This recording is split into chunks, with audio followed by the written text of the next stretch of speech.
Hello, everybody, and welcome back to Right Here, Right Now, live Buffalo football talk. We had some technical difficulties when we initially started today's stream, but like I said, we are back and we are better than ever right here live from Rochester, St. John Fisher, day 3 of Bills training camp. A lot to discuss, and we already gave you a little taste of it as we were live for a brief moment before we experienced those technical difficulties, but we'll jump back into it in a moment. This episode is always brought to you by Forefathers Organics. I'm Alex Brasky. This is Ajay Cybulski. Glad to have you with us as we are excited for another episode of RHRN. Before we get too deep into it, let us first thank our sponsor, Forefathers Organics. Unlock the power of nature with Forefathers Organics, your premium CBD store. We offer the highest quality CBD and hemp products to liberate your mind, body, and soul, helping you live happy and free. Our mission is driven by excellence and transparency, using cutting-edge scientific methods to combat stress and target issues at their source. From potent ingestible CBD to soothing topicals, all our products are USDA certified organic. Discover all natural wellness from farm to table. Visit forefathersorganics.com for more information. All right, AJ, I'd like to thank Forefathers for joining forces with us here, right now, live Buffalo football talk. And as we started to say when we first initiated this pod a few minutes ago, first order of business today, the emergence of Kim Pegula at practice. She had been here throughout training camp and was even here last year at training camp. But this time today, she was outside of the SUV that was parked in one of the end zones here at St. John Fisher University, walking onto the field, greeting the players in the post-practice huddle, really breaking it down with them, and just something that brings a tear to your eye, knowing what she's gone through, knowing what her family has gone through, and to see her out there taking steps in her recovery and being an inspiration to the Bills players, coaches, and staff. Just something you love to see at training camp. And Josh Allen spoke after practice, said the least the players can do is rally around her, given all that she's done for this organization. And that's really what the team is trying to do. And it was great to see the response from the fan base on Twitter as well. They also were rallying around Kim Pegula. A lot of well wishes sent by Bills Mafia. So just a great thing to see here at St. John Fisher University.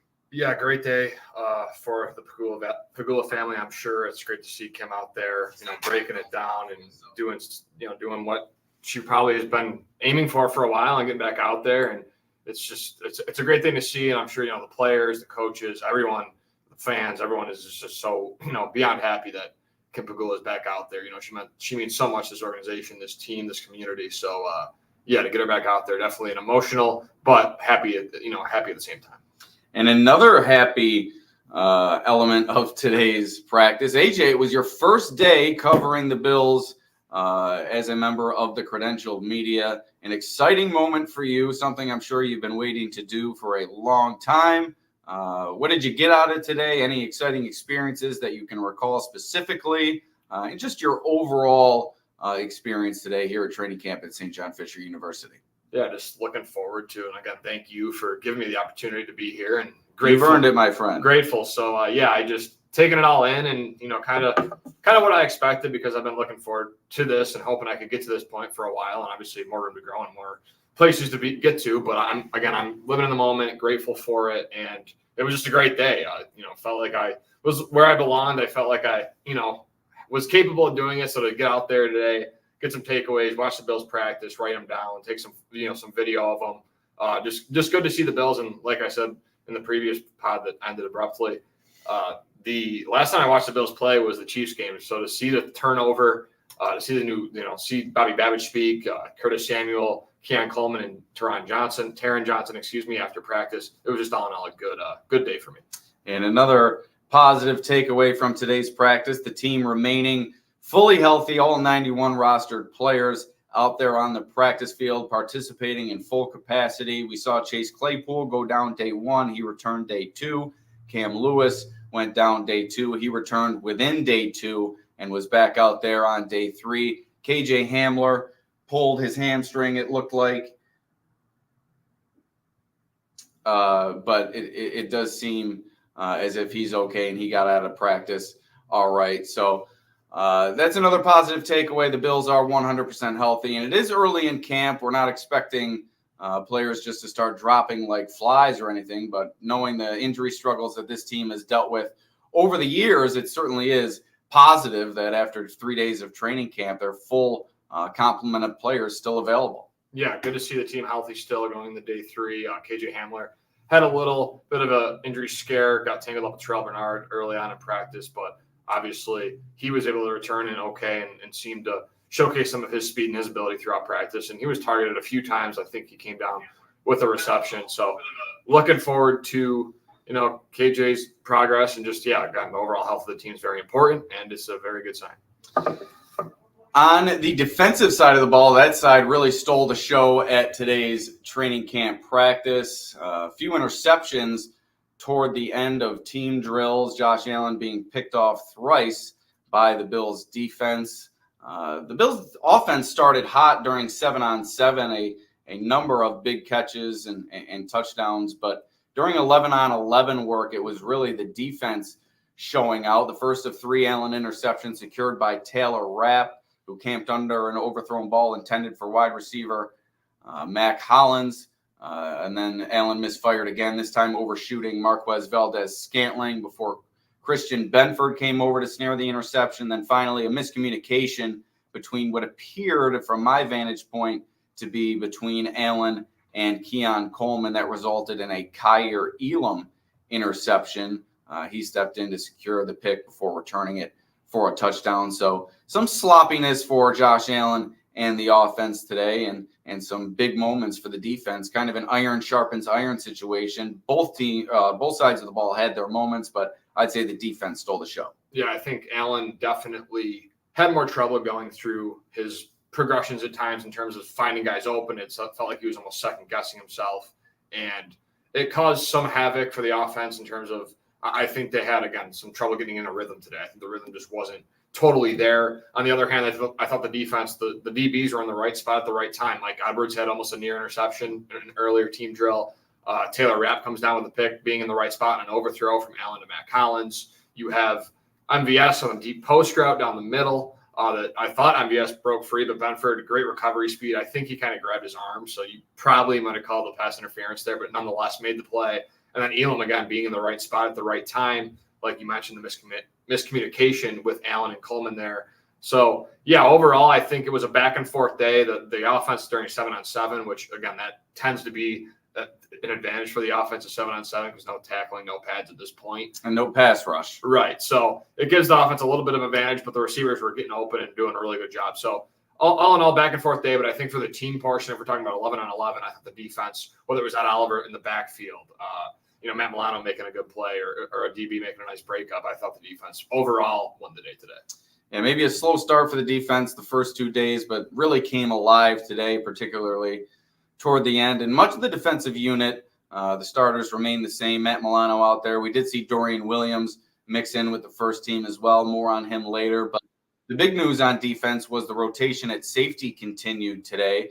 Day 1, it was Damar Hamlin. Day 2, it was Mike Edwards. And today it was the rookie Cole Bishop getting an opportunity with the first team. And Bishop made a play, bursting off the edge, rushing the passer. Would have been a sack from Josh Allen's blind side, and I think Bishop would have had an opportunity for a strip sack, really showcasing that skill set that the Bills imagined would materialize upon his entrance into the NFL. Just that great aggressiveness and hard-hitting and speed ability off the edge, and you saw that from him today in that one circumstance.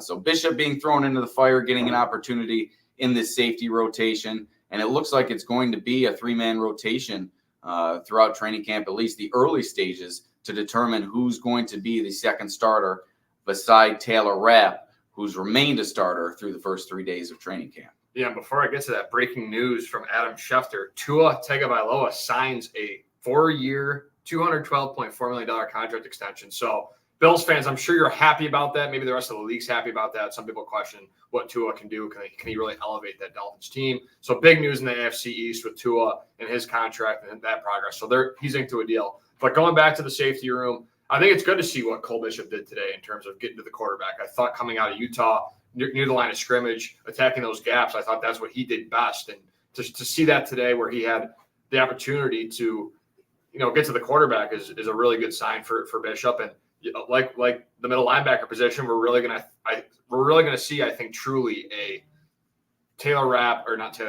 Cole Bishop, DeMar Hamlin, and Mike Edwards battle for that second safety spot. And you're seeing a rotation just like the middle linebacker spot last year. Each player is getting a start on each respective day. They're doing a lot of mixing and matching. Obviously, Bishop wasn't out there with the first team the whole time. But again, to get the nod to start, I think that's a good sign. And Babich did speak about Bishop in the pre-presser today and just talked about he's a rookie. He'll take it day by day, and it's really up to him whether or not he gets to see the field this year. And I spoke with another of the Bills' safeties, DeMar Hamlin, after practice. Just a quick chat while he was walking over to sign some autographs for some fans, and really some candid comments in terms of his continued progress back from what he experienced last year and the year before with that scary situation in Cincinnati. And he was really blunt when he said it. Brandon Beane said during his comments on day one of training camp that during discussions with Hamlin, he really came away with the fact that Hamlin is very hungry to return to football action and prove to everybody that he's a capable player and someone capable of a contributing role on this team. The words that DeMar Hamlin used were expletive starving. So this guy is really raring to go, and we've seen it throughout the offseason training program and the start of training camp, getting his hands on footballs and passes and even recording an interception. So DeMar Hamlin really putting his foot on the pedal here as training camp kicks into high gear. And I think you're going to continue to see him make plays out there and show how starving he truly is. Yeah, big. We talked about it a lot the last couple of days, and let's go back at it again. I think it's just a big year for Hamlin coming off what happened to him and how he kind of used last year to reset, himself, his mind, everything about him physically, mentally. So to come back out here, the hunger to be great, he's a later round pick, so that even adds to kind of the strive to be great for Hamlin. And I'm looking forward to seeing him, whether it's throughout camp in the preseason or during the regular season, just take advantage of these opportunities he keeps getting because he keeps making the most of it. And he's a guy that he played in this defense. He has the most experience. He's been here. And I think that's really important for what Sean McDermott and Bobby Babich are expecting. Babich spoke again about him in the pre-presser and really just emphasized that he's a true pro, handled everything well. He can't speak for what Hamlin's truly thinking, but in his mind, he's really there, and he's put himself in position to fight for a starting spot at St. John Fisher. Yeah, the quote from him, I've got 13, 14 starts in this defense, trying to use that to an advantage, but also help the other guys around me as well. And you've seen that from Hamlin after practice, really working with fellow defensive backs with extra work for a long period after each one of these first three practices. So trying to spread his knowledge to some of the more inexperienced players within this complex system. I think that's another bit of value that he brings to this defense, just that experience and that tutelage that he can bring to some of the more inexperienced players. But another player on defense that really shined today, Ed Oliver, and he's just been a menace throughout training camp. He blew up a read option play early in team drills, and then a few plays later batted down a pass at the line of scrimmage, was in the backfield all day long, winning his one-on-one battles. Oliver is coming off an incredible season. We talked about it yesterday, how he's continued to shine, and that trend continued today. Yeah, Ed Oliver has just been, since that contract, man, like everyone questioned him and everyone kept questioning, was it worth the Bills extending him for that amount of money? And you had, people on both sides kind of explain their point, all valid. I think you could still question for a top 10 pick Oliver's production in this league. But ever since then, and he said at the presser, like right after you signed, he's like, I want to prove to people that like this wasn't a mistake. And it kind of, that chip on your shoulder, it comes out of Houston, not really a Power 5 school. And again, undersized. Some thought he was too small. He had also some comparisons to Aaron Donalds of the world in terms of a pass rusher. So there was a lot of, black and white in terms of some people thought he was going to be the next great thing. And some other people thought, well, he's too undersized and we don't know if he'll be able to translate. So I'm really looking forward to Ed this season and what he can become, because I think there's still some more juice left in the tank for him. And again, to get a hand on a ball like that, to blow up a read option. And of course he's doing the horse celebration after he what would have been a tackle for loss on Allen. Just the energy he brings and the talent he provides to that defense will be essential. And we're going to welcome in our guy, Mookie Hawkins, here, our guest on Right Here, Right Now, joining us from St. John Fisher University. Mook, nice enough to spend a little bit of time with us as he did the Army crawl in here as he came in as we were as we were already live. I don't think anybody really noticed.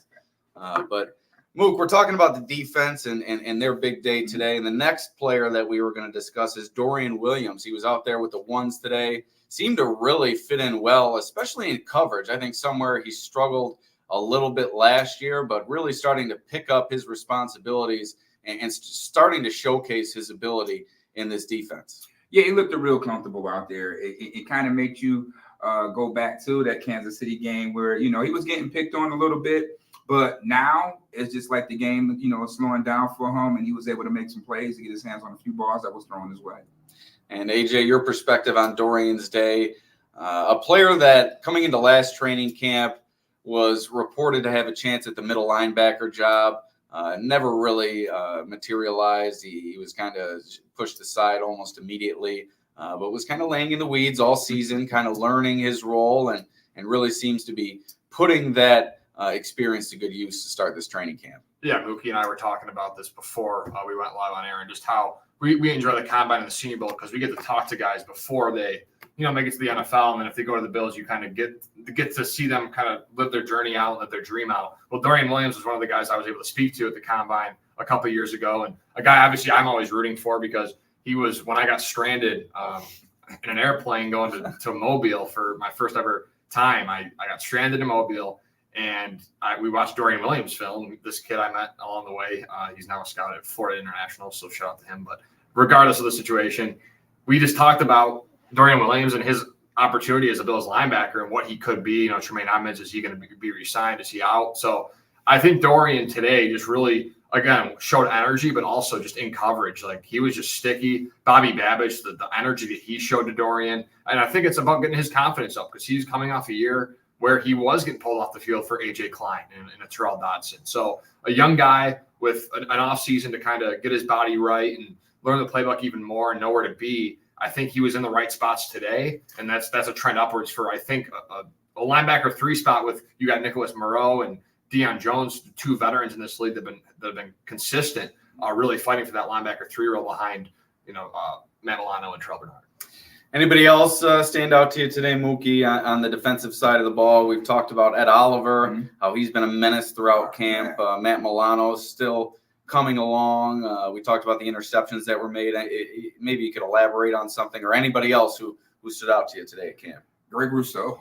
Yeah, Greg Rousseau, even AJ Epineza. Those guys on that edge right now is really pinning their ears back. They look very comfortable. They look like seasoned veterans. And, it makes that expectation with them being on the edge, very, very promising. And you forget that we got Von Miller still on this team, right? So, I think that those 2 guys are going to have a great season. I did see AJ Epineza on the inside sometimes, very J.J. Watt-like. But I do, was very impressed to see how those guys were able to dominate.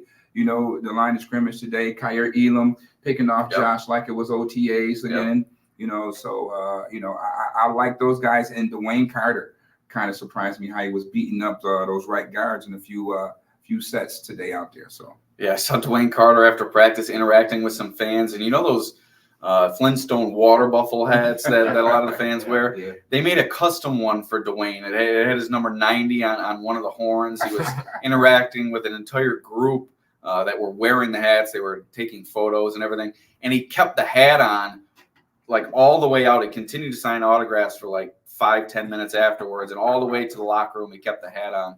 He is such a great sport, such a great personality. And to see him shine on the football field is something very encouraging as well. And I want to ask both of you this. AJ, your first time seeing Kyer Elam this offseason. Mookie, you've seen him a little bit more. Kyer trying to fit into that number 3 role had some ups and downs, I think, to begin training camp. I think he was a little bit handsy, as has been maybe his problem in the past, but he continues to come away with big plays. He's just a big play maker, and to see him continue to record interceptions, certainly impressive. Yeah, Kyer is a guy that, again, I saw him a little bit during one-on-one reps, and he got a little handsy again, and he broke up the pass, but Jamil Adai, the cornerbacks coach, kind of called him over and gave him some tips. But to see Kyer continue to stack those splash plays, and again, they need him to be consistent players. They need Kyer to be a consistent player because he's just so essential for this defense this year. They're asking him to step up into that CB3 role that Dane Jackson and Levi Wallace have held previously. So it's all about consistency. And if the splash plays, they're a good thing. But I hope to see Kyer just be a consistent player, his confidence grow in this system, and hopefully with a couple more opportunities this season, he can really put his foot on the gas and make the most of it. Go ahead. When you're looking at his first 2 seasons, he really had to find his way on his own. I mean, John Butler, the DB's coach at that time, they wasn't seeing eye to eye. Yeah. So to finally see, Coach Dade come in and coach him up, like you said, just coaching him up. He never really got that out of John Butler, in those instances. So you see the confidence, you see the playmaking ability, and, hopefully that can translate to a lot of plays being made on defense by Kyer once the opportunity, comes. But I think that, can we say breakout year, for Kyer this year? I mean, the confidence is there. You don't pick off Josh Allen the way he's been picking them off. I mean, it's pick 6. Yeah. It's not just a pick here. It's a pick 6. He's driving on the ball and he is, making plays. So hopefully that could definitely translate into the preseason, going into the regular season. Yeah, it's a good point. He's really been jumping these routes, even though today he was kind of left alone after the miscommunication. The receiver, I think it was Coleman, broke one way and the ball was thrown the other, and it was just kind of waiting for him. But there's been plays this season where he's cut in front of wide receivers and made some physical plays on balls and come away with them or broken them up. I think breakout season is certainly in line for Kyer Elam. There's nowhere to go but up from last season, not being able to get a jersey on game day, now challenging for that number 3 cornerback role. Quite the jump and a lot expected out of him. So we'll continue to monitor his status. But I think that's enough about the defense, at least for now.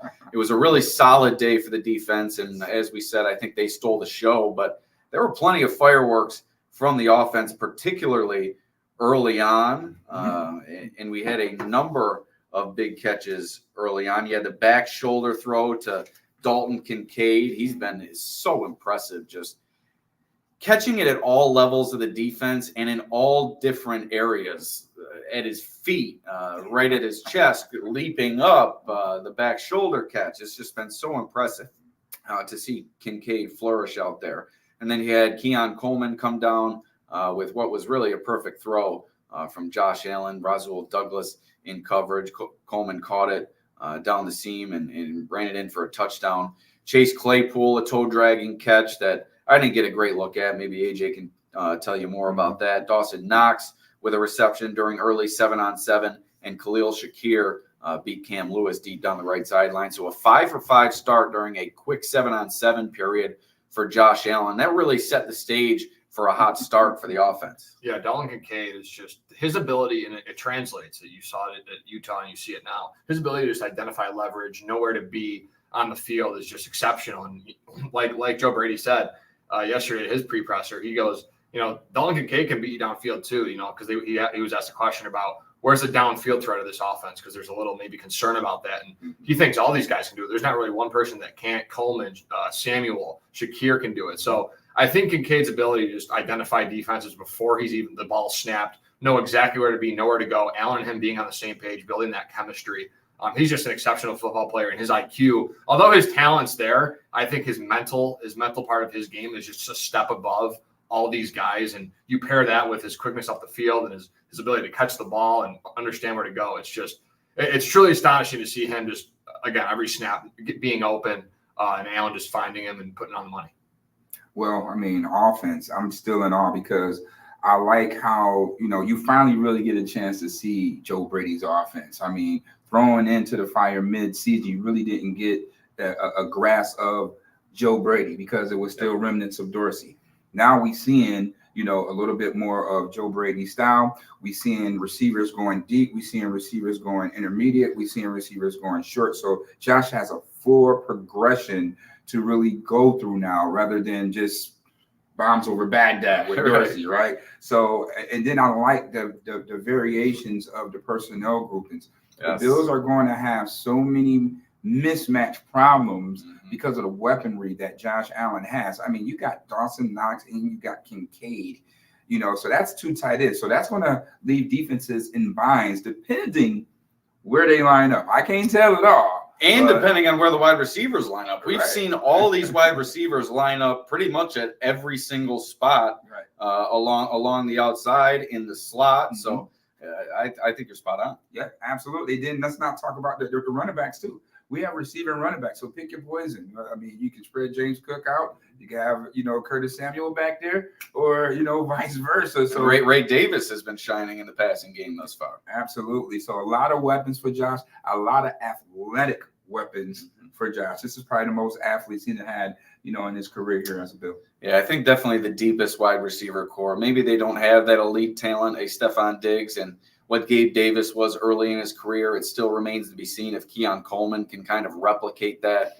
in his first year. But in terms of the depth and the ability 1 through 5 or 6 and perhaps 7, it just has been shining every single day at training camp. And after the 7-on-7 period, things kind of cooled off for a little while, and then we saw Josh Allen throw a couple of interceptions. But before that, during the 11-on-11 work, we saw a number of other big plays. I think Kincaid came down with another big catch. Dorian Williams did have a pass breakup on Khalil Shakir. Justin Shorter, a grab that he was able to come down with in traffic and control all the way through the ground. Mike Edwards, a near interception during that sequence, but Khalil Shakir, a diving grab, and then Cole Bishop, that would-be sack on Josh Allen. So up and down day, and I left one guy out, Darrington Evans, a 75-yard touchdown run, another running back you're talking about. Probably won't make the team, but if they can get him back on the practice squad in terms of his return ability, he's been out there on some kick returns thus far during camp, and just that explosive run today up the middle. He's starting to showcase his ability as well. But moving on, we'll start to discuss some of the post-practice press availability. Keon Coleman, the hilarious Keon Coleman meeting the media under the tent beyond the practice field. And AJ, you were there for that presser. Just your top takeaways from what he had to say. I know you were really locked into that one. Yeah, first of all, he does not like going in other people's rooms. That's a private area. So that's the first order of business. He's a private guy. But yeah, he said he was asked about, the dorms and playing games with guys. And he's like, no, I play my own game and just talk trash. And, I kind of just watch other people play and talk trash. So he's definitely got the personality that is very unique and very funny guy. But yeah, he just talked about, he's very tight with Joe Brady. He already feels like the chemistry with Josh Allen's there. So all good signs from the rookie. And when asked about, how do you still feel like a rookie, he straight up said no. And then kind of explained the point that all he does is study, and he studies the playbook. And going back to college, that's really what taught him, because in high school, it was really just half of the field. There wasn't really an XYZ. And then once he got to college, he was able to really understand the XYZ. And then now at this rate, he just wants to learn every position, because that's basically the motto of this offense. And Joe Brady is, we want every guy to learn every position and know where to be. So it may put more pressure on an offense, but again, it's good to see that Coleman is kind of just bought into what the Bills are doing offensively. Yeah, and Mookie, the fans get a look at the funny side of Keon Coleman through these pressers, through the videos that the Bills put out. But something that you notice at training camp is he is all business when he's out there on the field. I mean, he doesn't even really crack a smile. He's just out there focused as ever on the task at hand. I think he really wants to expedite this learning process and get into the mix as soon as he possibly can. Oh, absolutely. He said he doesn't have comparisons. I'd say he's a Des Bryant 2.0. Okay. I'll give him that. I think that he's going to have a solid season. I do predict him to have double-digit touchdowns this year. Because Josh really had a real red zone target. Yes. So and you saw that catch he made in the red zone yesterday. Right, exactly. Just get straight to the issue. The Bills basically can go 20-20 with anybody in the league. Their big Achilles heel was struggling inside the red zone. So now you have bigger targets to win those 50-50 footballs, for you inside the red and translate more touchdowns rather than field goals. else. So, Keon Coleman, he's going to add to that. A mismatch problem because, again, like you said, they're moving him around like a chess piece. He lines up at big slot. He lines up as the 3 at times. He lines up outside. He runs in motion. So, a guy, to be 6'4" and to be, very agile that way is a real dynamic piece that Josh Allen has never had, before. Right. So, I'm really excited to see his growth in the first preseason. Well, actually, the red and blue scrimmage that will be coming up. That'll be a definitely true tell of the tape. Him getting that experience against, more seasoned corners, and getting off press coverage and figuring that stuff out. So, those are the type of questions that I asked him today. How is he learning from, playing against Christian Benford and Rasul Douglas on, certain tendencies and things that they do as corners to try to bait receivers, right? So, or knock them off their route. So, him getting that experience is going to help him against the other corners in the NFL when that time comes. And he's a physical specimen. His calves are like the size of my hamstrings. I noticed that today. Marquez Valdez-Scantling, really, really thin calves and ankles. Keon Coleman's are just massive. That's got to help his leaping ability and really everything on the football field. Can I add something real quick? Of course you can. I think with Coleman, the telling tale for his career, and I think he'll be a good player. I think he'll be, double-digit touchdowns, we'll see. He definitely has the ability to do that for sure. But I think the telling tale with him, and I was speaking with a friend about this yesterday, is will he be able to win underneath and break tackles and get yards to the catch? Because the question about his leaping ability and going down the field and getting the ball is already answered. Mm-hmm. Can he develop that part of his game where he understands where to go, again, leverage, where the defense is, kind of like a Dylan Kincaid thing, kind of pick some of that up, and then that will really expedite him to become a star. Well, I think he'll be a solid player in this league. I think he'll be a physical player, and I think he's a downfield threat. But the next step for him, I think, and it may not happen this season, but it probably should happen eventually if he wants to become a star, is being able to separate underneath intermediately and, becoming that kind of player. Because right now I just don't think it's totally there. But again, with camp, with time, with Josh Allen, I think there's not a better opportunity for him to do it than, right now. So we'll see what happens. Yeah, and again, there's no pressure for him because he has other wide receivers. This is a deep wide receiver room. Not the biggest of names, but this is probably the best wide receiver room that Josh Allen has had from, that standpoint, from 1 to, like you mentioned, 7. Right. And who's to say, will it be 7? Right? Yeah. Yep. So, I think that I say 10 touchdowns because Gabe Davis had 8 his rookie season. Yeah. Right. And I think Keon can run more routes than Gabe. Right. And I think he'll be probably more heavily involved than we saw Gabe. Gabe perhaps is more point of emphasis again involved than Gabe his rookie year. Before we keep going here on Right Here, Right Now, live Buffalo Football Talk, a word from our sponsor, Forefathers Organics. Unlock the power of nature with Forefathers Organics, your premium CBD store. We offer the highest quality CBD and hemp products to liberate your mind, body, and soul, helping you live happy and free. Our mission is driven by excellence and transparency, using cutting-edge scientific methods to combat stress and target issues at their source. From potent ingestible CBD to soothing topicals, all our products are USDA certified organic. Discover all natural wellness from farm to table. Visit forefathersorganics.com for more information.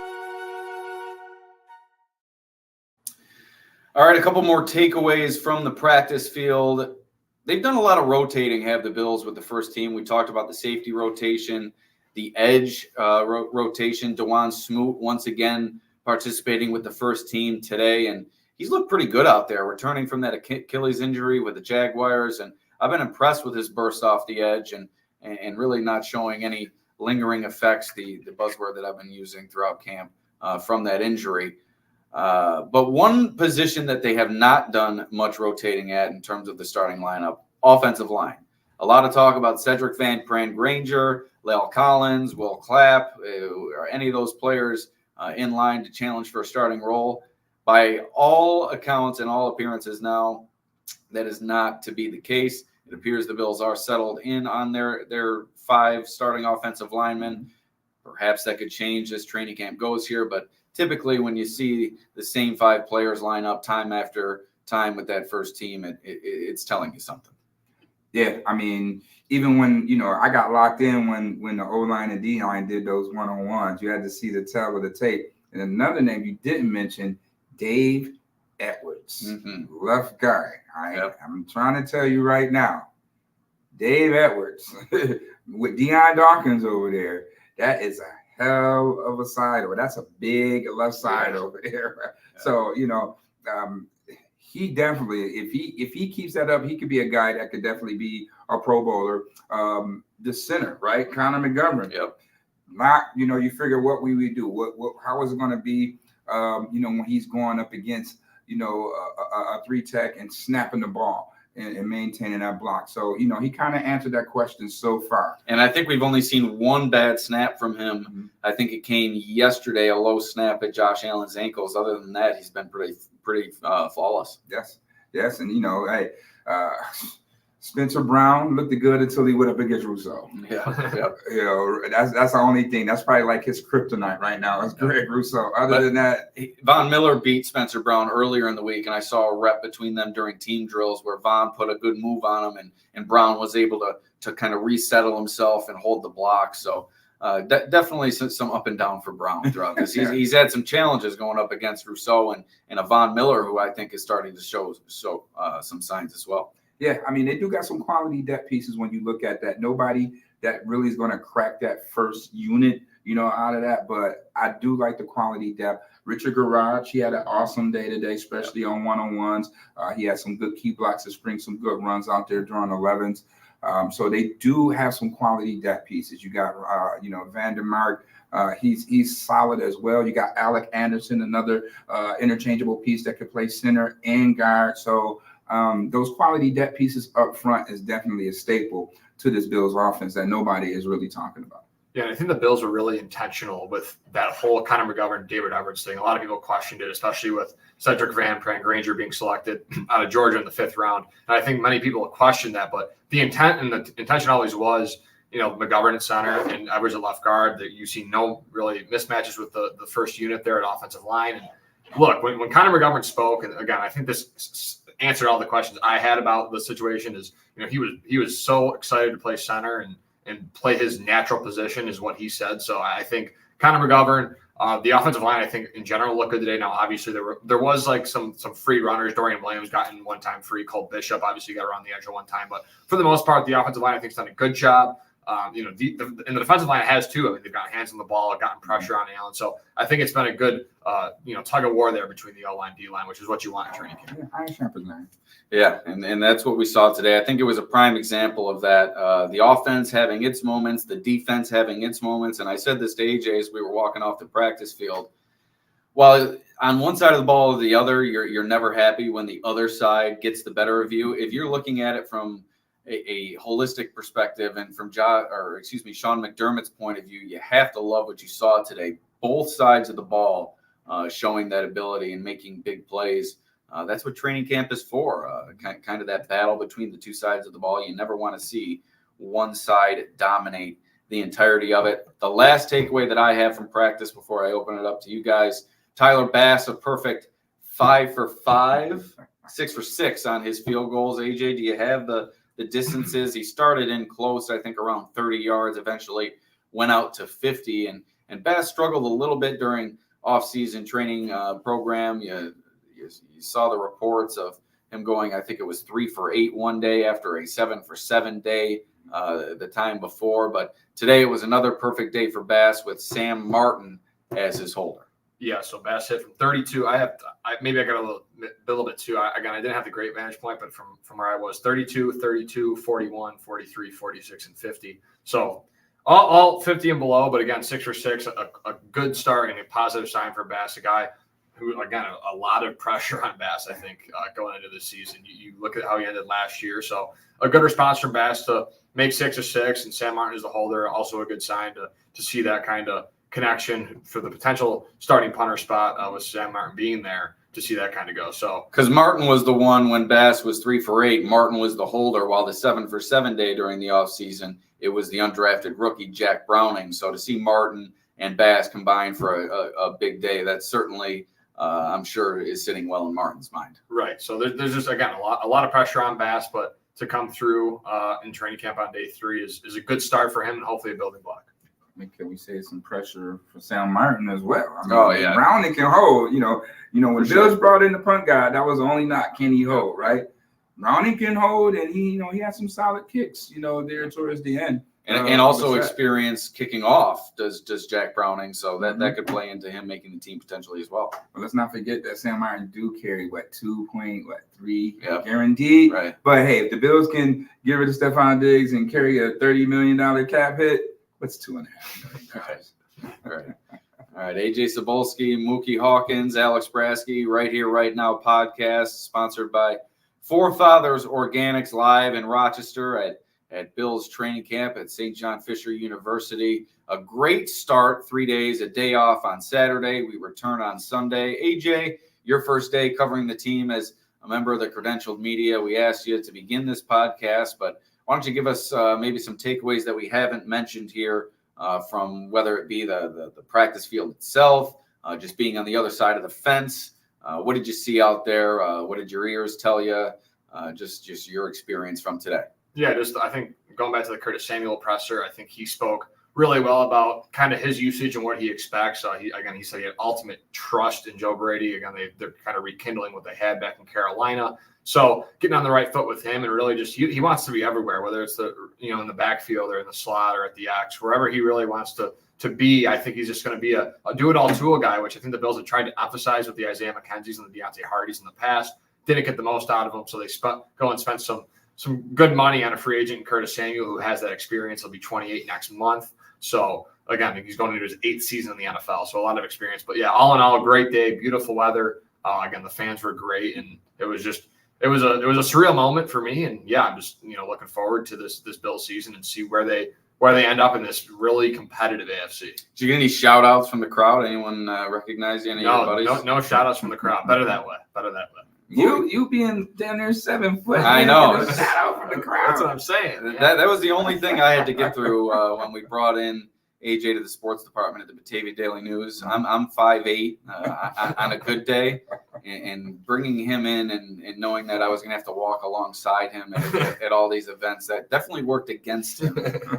But he still made it through the process. Mookie, how about you? What'd you see out there today? Mookie, the king of the shout out, everybody out there.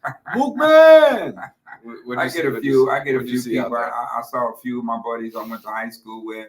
I even seen a few players that I coach, and a guy that plays right here at St. John's Fisher. So, I guess I can't go nowhere without somebody knowing who the hell I am. I guess right. I'm popular on accident by default from coaching all the years, but that's all good. But the highlight of my day was seeing Mrs. P out there, right? Mrs. Pegula. It was so awesome to see her, looking good and just greeting the team out there. I know that gave, the team and everybody that was, at camp, like a great big old, man, it was just real exciting to see. It was like a hug for thousands of people. It seemed like everyone came together. It was just one big hug. Everyone just feeling good and tears were flowing, I feel like, for a few players. So, yeah, I mean, that was just such a great moment.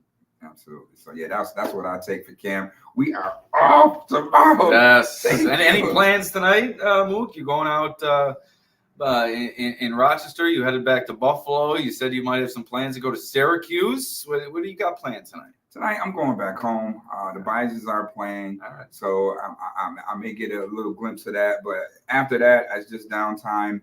I'm gonna enjoy the day off tomorrow, and then we back up here Sunday. And then I'll probably take some of my little league guys up to Syracuse and do some scouting. Cool. What are you looking forward to from the rest of camp? What are some questions that still have yet to be answered in your mind? Some positions that have yet to be worked out, or just some players that have yet to pop that you hope do by the time training camp is through? I want to see a little bit more of Claypool.